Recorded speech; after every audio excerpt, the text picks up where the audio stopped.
Hello. ए हौ। ए म भ्याउँदिनँ नि, अब नानी स्कुलबाट आउने बेला भयो नि त हो, अन्त खाना दिनुपर्छ। हेलो। हौ। ए ला म भ्याउँदिनँ नि, मेरो हस्बेन्ड आउने बेला भयो नि त ड्युटीबाट कि म जानु भ्याउँदिनँ नि, बादमा जान्छु नि ल। ल ल बाई।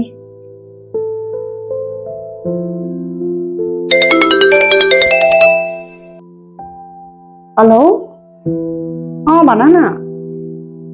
ए म आज भ्याउँदिनँ नि, सासुआमा बिमारी हुनुहुन्छ नि त हो, अन्त म जानु भ्याउँदिनँ नि आज, बादमा जान्छु नि ल। ल ल तिमीहरू जाऊ न ल, इन्जोय गर। Okay by.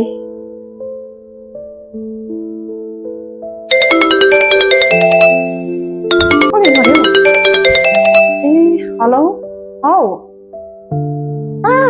उयो कहाँ जानु सक्छु हौ, म छैन भने त बिजोक हुन्छ नि यहाँ कुकुरको। अस्ति म एक दिन नभएको कुखुराहरू मरेर हो, जानु सक्दिनँ नि।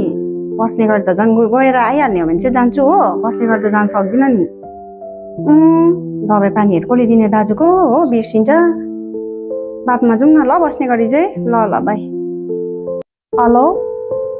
ए सुन्यौ। बिचरा त्यो बहिनी त खसेछ नि है।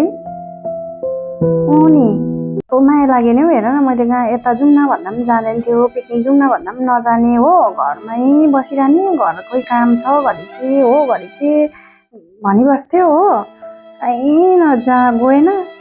लास्टमा हेर त खसेर गयो।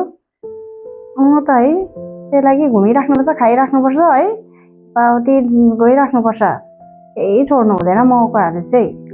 त्यही त घर गृहस्थी, बच्चा बुढा सासू ससुरा भन्दा भन्दै है जिन्दगी बितेको थाहै हुँदैन त है। ल ल ल, त्यही लागि फोन गरेको थियौ। ल ल भेट्नुपर्छ नि ल।